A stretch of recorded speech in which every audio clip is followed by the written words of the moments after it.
Baik, assalamualaikum warahmatullahi wabarakatuh. Selamat pagi, selamat siang, selamat malam, selamat sore bagi teman-teman yang menonton. Sebelumnya perkenalkan nama saya Desa Tafani dari TRO Angkatan 2023. Di sini saya akan mempresentasikan materi mengenai motor DC, di mana ini merupakan tugas dari praktikum sistem pengendalian elektrik. Di sini ada banyak pembahasan yang bakal kita bahas. Nah, untuk yang pertama yaitu motor DC, pengertian dari motor DC sendiri. Apa itu motor DC? Motor DC merupakan jenis mesin listrik yang berfungsi mengubah energi listrik menjadi energi mekanik dalam bentuk gerakan putar. Prinsip kerjanya didasarkan pada interaksi antara medan magnet yang dihasilkan oleh stator dan arus listrik yang mengalir melalui rotor atau armatur.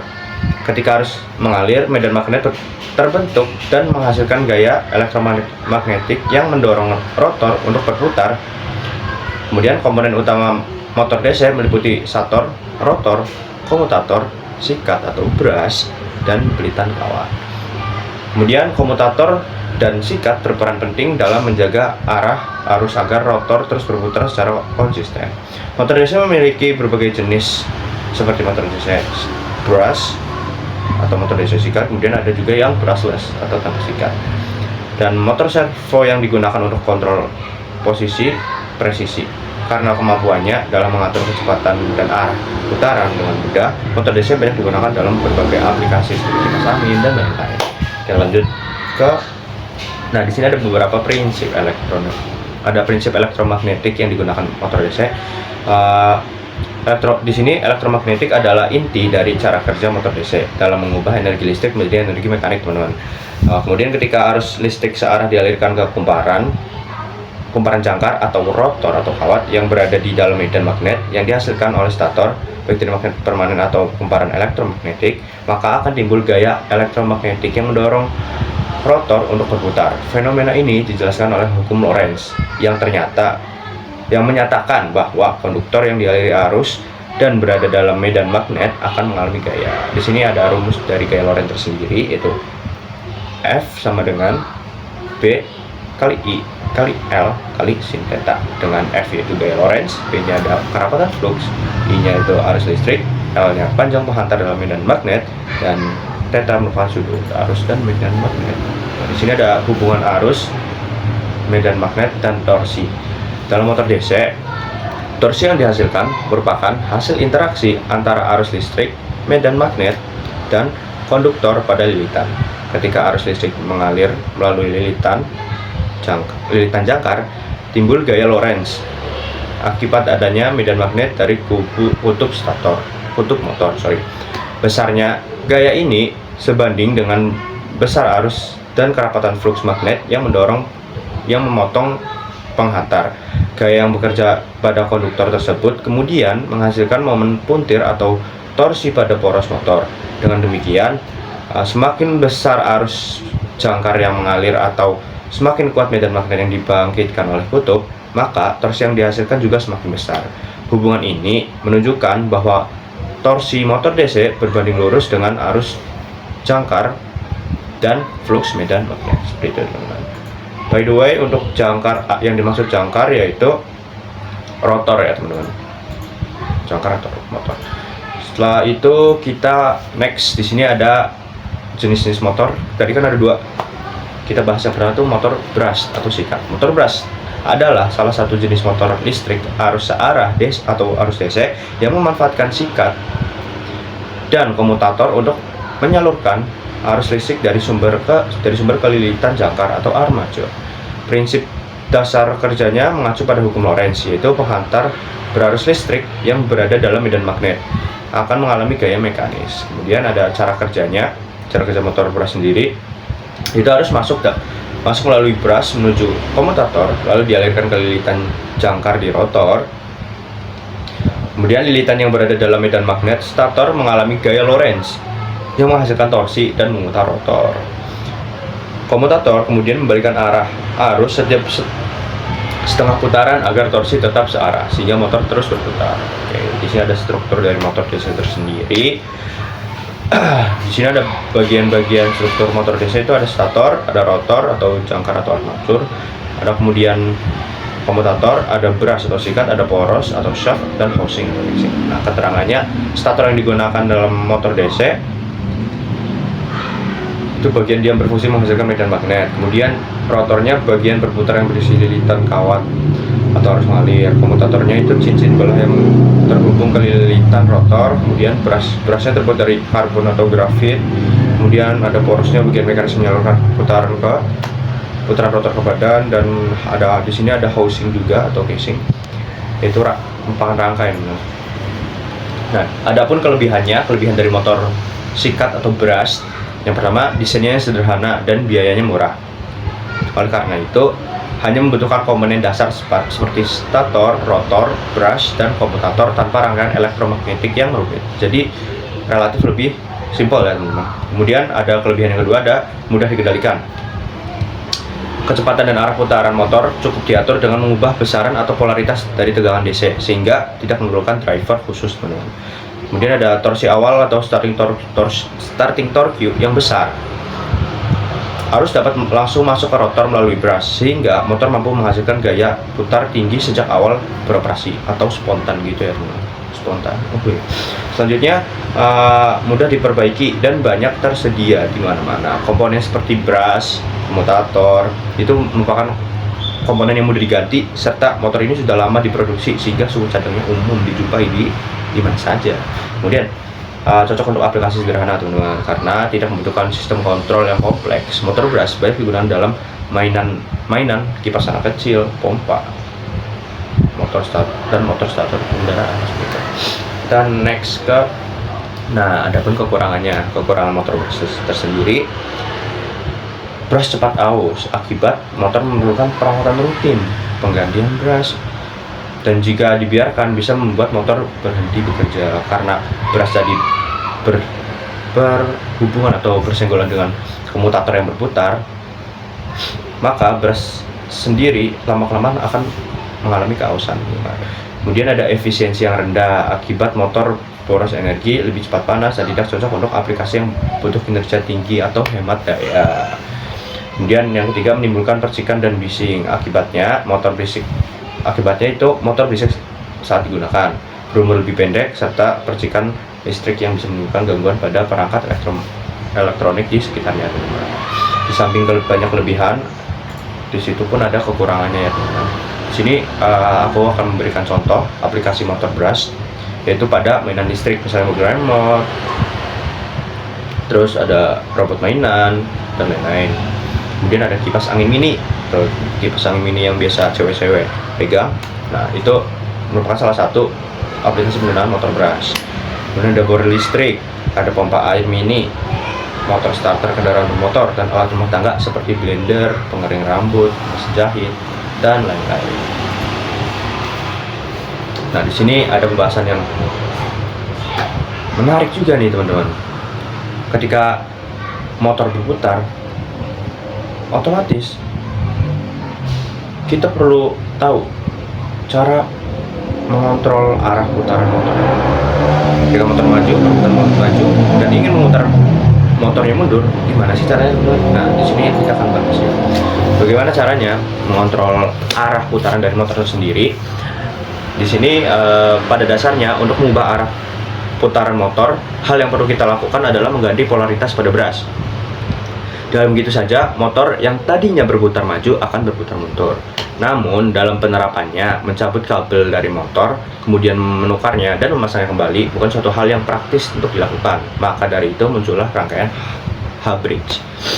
Jadi pada dasarnya, ketika motor polaritasnya dipindahkan dan dipasang kembali, maka arah putaran motor itu pun menjadi berlawanan arah. Tapi hal tersebut kan tidak efisien, maka dari itu kita gunakan cara yang lebih efisien, menggunakan H-bridge. Jadi apa sih H-bridge? H-bridge adalah rangkaian elektronika berbentuk H yang digunakan untuk mengatur arah dan kecepatan motor DC. Nah, rangkaian ini bekerja dengan membalikan aliran arus sehingga motor bisa berputar maju ataupun mundur. Nah, serta dapat dikombinasikan dengan PWM atau push width modulation untuk mengatur kecepatannya. Selain itu, H-bridge berfungsi sebagai driver motor karena mampu menyuplai arus lebih besar daripada microcontroller. Nah, Nih, di sini ada habris ya, contoh gambar habris. Ada kontrol arah putaran motor. Dengan mengatur arah arus, kita juga dapat menentukan arah torsi. Ini dikarenakan arus dan torsi berbanding lurus nih. Di sini ada torsi, di sini ada arus. Karena arus sebanding lurus dengan torsi, maka ketika kita panjangkan, membalikkan arah arus berikan ke sini teman-teman, otomatis torsinya juga akan berbalik ke sini. Nah, seperti itu teman-teman.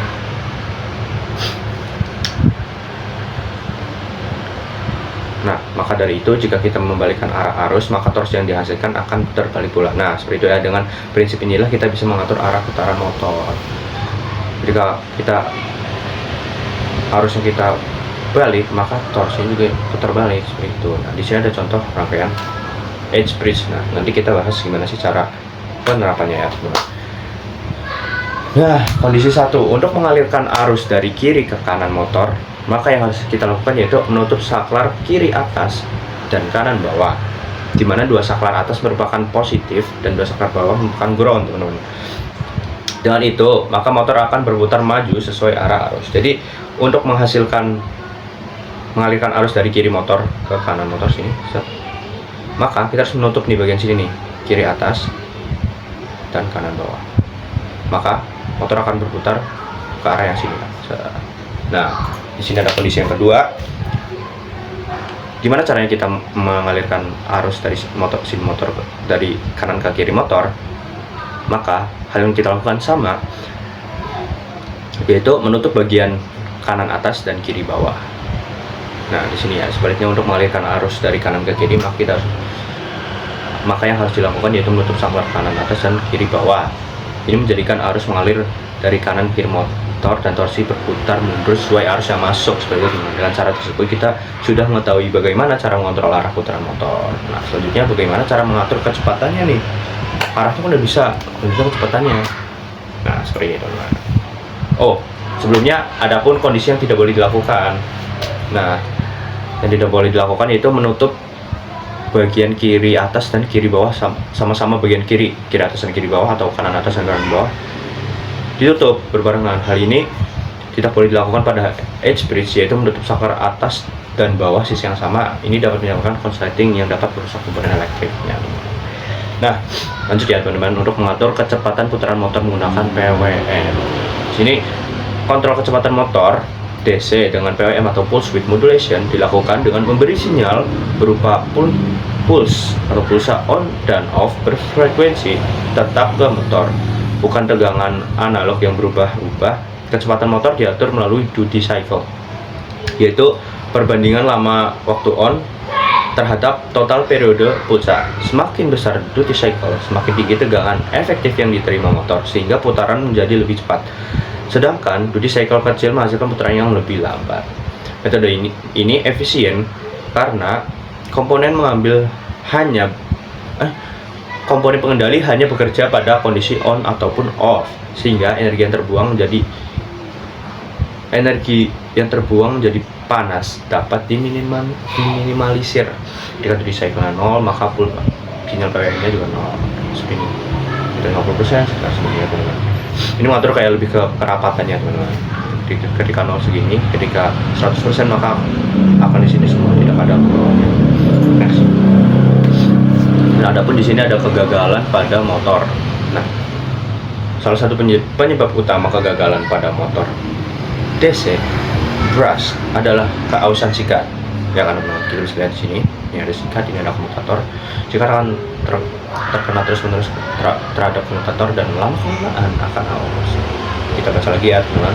Sikat karbon berfungsi untuk mengantarkan arus listrik dari sumber daya menuju komutator, sehingga lilitan armatur dapat bekerja.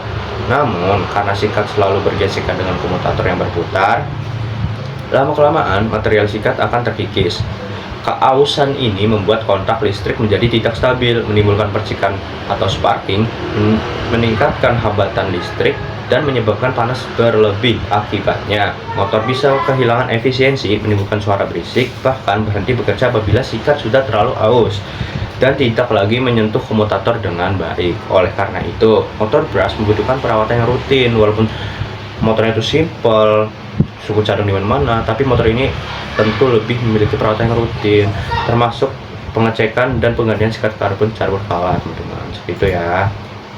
Di sini ada tipsnya nih, tips pemeliharaan motor. Nih, saat arus melewati kumparan, maka akan terjadi pemanasan joule, yaitu kehilangan energi resistif yang akan menjadikan panas pada kawat. Dengan ini, maka kita harus mengawasi peningkatan panas kita nih, teman-teman. Karena ketika panas melewati suhu 150 derajat Celcius, maka insulasi kawat akan meleleh dan kumparan akan saling terhubung pendek, mengakibatkan kerusakan pada motor. Nih, perpindahan suhu yang keluar beda suhu yaitu perpindahan suhu yang keluar yaitu beda suhu dibagi resistansi total nih. Ini perpindahan suhu Q yang delta T itu beda suhu dan R itu resistansi total. Maka jika kita mau mendorong lebih banyak arus tanpa membuat motor kita panas, kita perlu mengurangi resistansi thermal sebanyak mungkin. Namun sangat sedikit yang bisa kita lakukan untuk memindahkan panas di rotor dan stator. Maka dari itu muncullah inovasi motor tanpa sikat. Oke, next. Nah, tipsnya itu menguasai temperatur ya tadi ya. Di sini kita lanjut. Nah, muncullah motor tanpa sikat. Tidak seperti motor brush yang menangani komutasi melalui kontak fisik yang ditekan oleh rotasi. Motor brushless mengandalkan elektronik yang dikendalikan oleh komputer untuk melakukan komutasi. Maka dari itu kita tidak perlu khawatir mengenai kualitas komutasi yang menurun seiring berjalannya waktu. Nih teman-teman, bedanya brush dan brushless. Yang kiri ini brush, ini nantinya ada sikat, yang mana sikat akan terkoneksi ke komutator bersenggolan dengan rotasi komutator, yang mana nantinya bisa aus. Sedangkan di sini yang brushless itu tidak memakai sikat ya teman-teman. Kita memanfaatkan yang namanya magnet permanen. Oke, permanen magnet. Nih, brush versus brushless. Motor brushless menghasilkan torsi melalui interaksi elektromagnetik antara medan magnet permanen pada rotor dan medan magnet yang dihasilkan oleh kumparan pada stator. Arus listrik dialirkan ke kumparan stator secara elektronik melalui pengontrol yang mengatur posisi rotor nih teman-teman. Medan magnet stator berubah secara dinamis mendorong rotor magnet permanen berputar, dan besar torsinya dibanding lurus dengan arus yang mengalir melalui kumparan. Nih, di sini ada cara kerja brushless motor menghasilkan torsinya itu gimana. Yang pertama tuh rotor menggunakan magnet permanen. Ya, magnet permanen yang tadi ini namanya magnet permanen, dan yang ini. Yang kedua, stator menghasilkan medan magnet berputar dari arus 3 fasa ya. Kita menggunakan arus 3 fasa, set dan set. Oke, alright. Dan torsi terjadi karena interaksi medan magnet dan rotor, medan magnet rotor dan stator. Kemudian sudut optimal medan magnet menghasilkan torsi maksimal sekitar 90 derajat dan torsi sebanding dengan arus dan posisi rotor relatif terhadap stator. Di sini ada komutasi elektronik. Selanjutnya ya, ada sensor versus sensorless. Kita akan bahas sedikit. Komutasi adalah proses mengatur waktu dan urutan pemberian arus ke masing-masing lilitan stator untuk menghasilkan medan magnet berputar. Di sini ada sensor dan sensorless. Yang pertama ada sensor gunakan sensor posisi atau Hall effect, akurat pada kecepatan rendah dan saat startup, lebih kompleks dan mahal. Kemudian ada yang B, sensorless, deteksi posisi, yaitu dengan mendeteksi posisi rotor dari back EMF. Kemudian lebih sederhana dan tahan lingkungan. Kemudian ada kurang akurat saat kecepatan rendah atau startup. Pengaruh teknik PWM terhadap performa dan efisiensi. Ini, sini ada pengaruhnya itu mengatur kecepatan dan torsi motor lewat duty cycle, dan ada efisiensi meningkat jika duty cycle diatur optimal. Kemudian ada frekuensi PWM dipengaruhi dari efisiensi, panas, respon motor, dan kebisingan elektromagnetik. Selanjutnya juga kebisingan elektromagnetik atau EMI. Kemudian ada trade off antara efisiensi, performa, dan noise, perlu dipertimbangkan. Oke. Kita next, pengaruh teknik PWM terhadap performa dan efisiensi. Yang tadi ya teman-teman, kita melanjutkan sedikit. Pengaruh PWM terhadap performa dan efisiensi motor DC, yaitu performa, kontrol kecepatan dan respon. PWM memungkinkan kontrol kecepatan motor yang halus dan presisi melalui pengaturan duty cycle. Kemudian proporsi antara periode on dan off dari sinyal digital. Kemudian dengan semakin besar duty cycle, tegangan rata-rata ke motor meningkat sehingga kecepatan motor juga bertambah. Kemudian teknik ini memungkinkan respon kecepatan yang linear dan dapat dikendalikan dengan baik bahkan pada rentang tegangan rendah hingga tinggi. Jadi karena PWM mengatur kecepatan menggunakan PWM, duty cycle PWM ini relatif efisien ya teman-teman. Ini sumbernya jurnal Seret Indonesia. Nah, kemudian ada efisiensi energi juga. PWM jauh lebih efisien dibandingkan metode kontrol dengan resistor atau resistive control. Nah, karena transistor atau MOSFET hanya bekerja dalam keadaan on atau off, rugi daya akibat panas dan gesekan dapat diminimalkan. Hal ini berdampak pada efisiensi daya yang tinggi serta mengurangi panas berlebihan dalam motor. Karena PWM ini bersifatnya itu on off ya teman-teman. Jadi dampak efisiensi daya yang tinggi itu berkurang.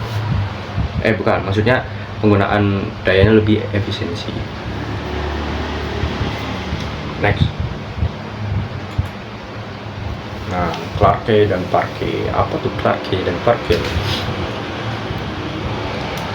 Transformasi Clarke dan Parke adalah metode matematis yang digunakan dalam analisis serta kontrol motor listrik 3 fasa. Transformasi Clarke itu mengubah besaran 3 fasa A, B, C menjadi 2 komponen ortogonal, yaitu alfa dan beta, dalam kerangka statis sehingga sistem 3 fasa yang kompleks dapat direpresentasikan lebih sederhana dalam bentuk 2 sumbu. Selanjutnya, transformasi Parke mengubah komponen alfa beta tersebut ke dalam kerangka berputar yang sinkron dengan rotor. Hasilnya, sinyal AC yang semula berosilasi menjadi sinyal DC konstan dalam kerangka DQ, sehingga pengendali torsi dan flux motor dapat dilakukan secara lebih mudah dan presisi teman-teman. Kemudian yang kedua, transformasi ini menjadi dasar teknik kontrol modern seperti Field Oriented Control atau FOC pada motor induksi maupun brushless. Oke, 5 slide to go. Kemudian di sini ada konsep space vector modulation atau SVM untuk kontrol presisi. Nah, konsep space vector modulation atau SVM adalah metode modulasi yang digunakan dalam pengendalian motor AC seperti motor induksi dan motor sinkron untuk menghasilkan sinyal tegangan yang lebih halus dan efisien dibandingkan metode PWM konvensional. SVM bekerja dengan merepresentasikan sistem 3 fasa A, B, C dalam bentuk vektor ruang atau space vector pada bidang 2 dimensi hasil transformasi Clarke. Dengan cara ini, gelombang vektor tegangan dasar inverter. Keunggulan utama SVM adalah kemampuannya memaksimalkan pemanfaatan tegangan DC bus hingga sekitar 15%, lebih tinggi dibandingkan PWM sinusoidal biasa, sehingga motor dapat menghasilkan torsi yang lebih besar dan pada tegangan yang sama. Selain itu, SVM mampu menghasilkan bentuk gelombang tegangan yang lebih mendekati sinus murni, sehingga arus motor lebih halus, rugi harmonisnya lebih rendah, dan kontrol kecepatan maupun torsi menjadi lebih presisi. Oleh karena itu, SVM banyak dipakai dalam teknik Field Oriented Control atau FOC untuk diaplikasikan menuntut efisiensi yang lebih tinggi dan presisi yang lebih tinggi pula, seperti kendaraan listrik, robotika, dan motor presisi industri. Nah, yang dimaksud 3 fase itu ada contohnya ya. 3 fase. Saya lupa menambahkan gambar ya teman-teman, sorry. Kemudian kita berlanjut ke, setiap motor atau ketika kita membuat motor, di situ pasti ada datasheet yang berisi spesifikasi dari motor-motor tersebut. Sorry ya teman-teman.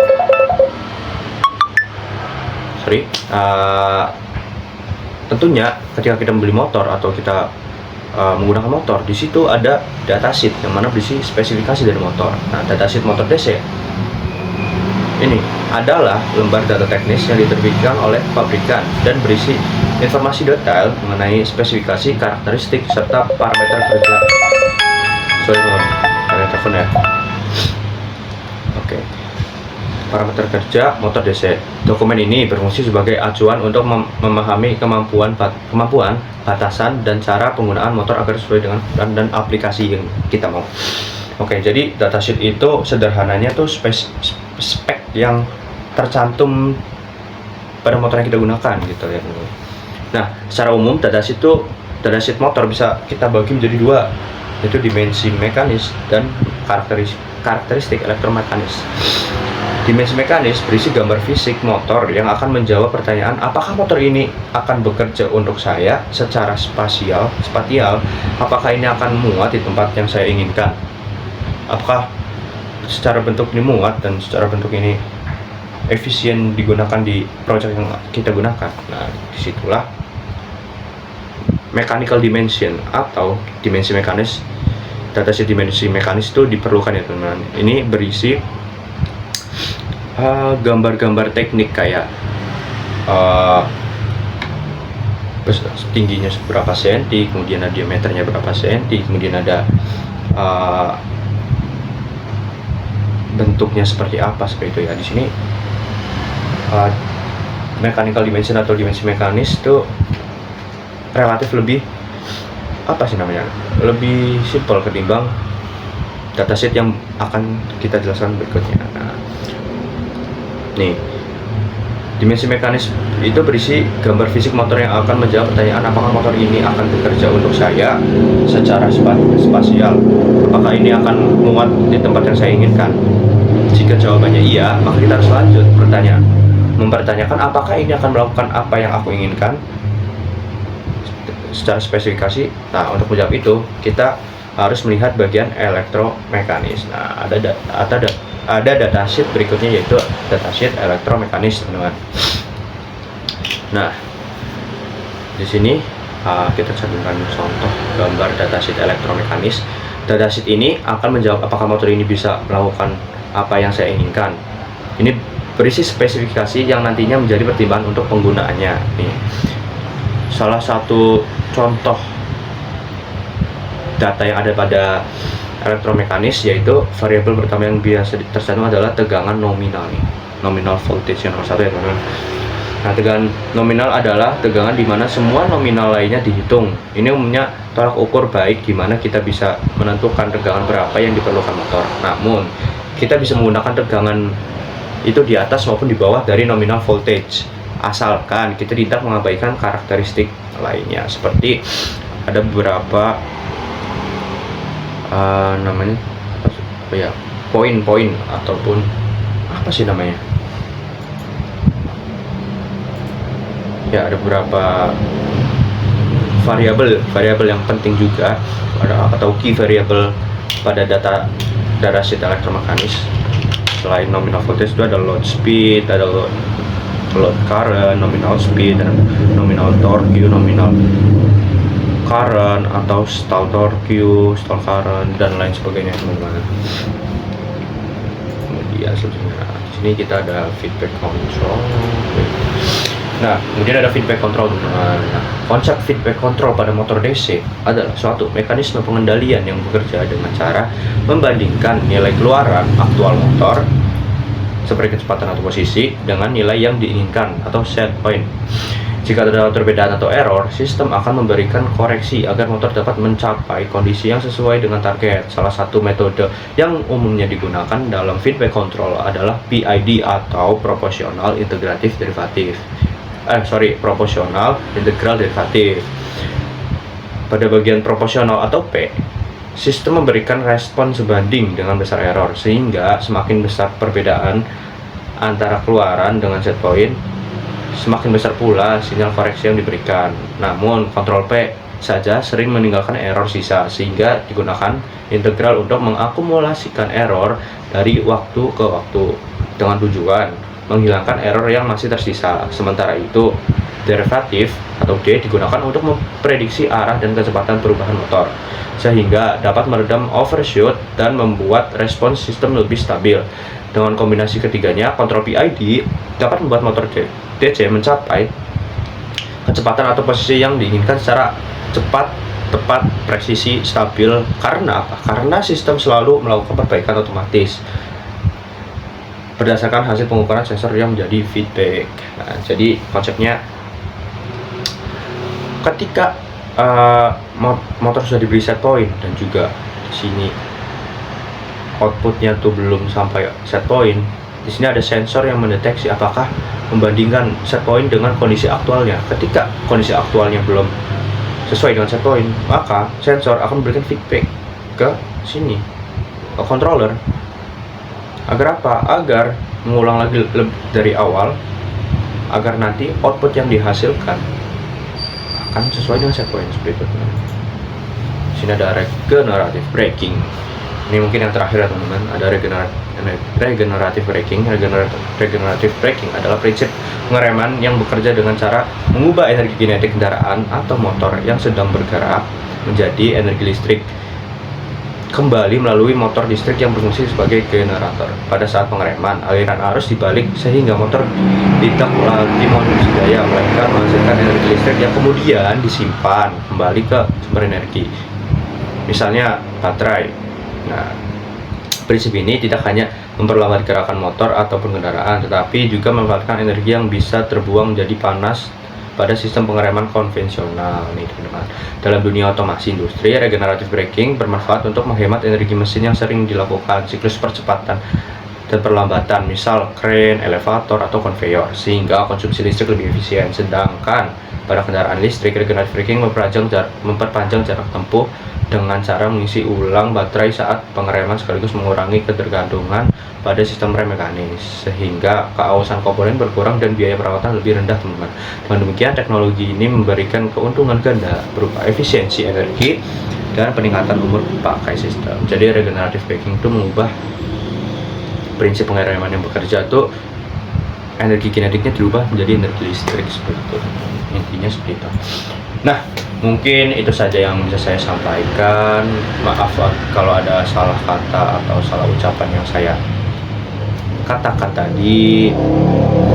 Karena di sini saya masih belajar juga, dan juga teman-teman juga mungkin yang menonton sedang belajar juga. Nah, di sini kita memiliki kesimpulan ya bahwasanya belajar motor DC itu menarik. Ada banyak poin yang harus kita mengerti, dan poin-poin tersebut ya sangat menarik ya teman-teman. Dan juga buat teman-teman yang menonton, ketika kita telah belajar secara konsep dan secara cara kerja ataupun secara general kita sudah paham, maka dari itu kita harus melakukan yang namanya praktik secara langsung menggunakan motor. Jadi mungkin teman-teman yang telah menonton di sini setelah ini bisa mencoba mempraktikkan apa yang telah kita jelaskan tadi. Kita praktikkan dengan motor asli teman-teman. Seperti itu. Mungkin sekian ya dari saya. Kurang lebih mohon maaf. Akhir kata, wassalamualaikum warahmatullahi wabarakatuh. Terima kasih. Bye bye. Yap.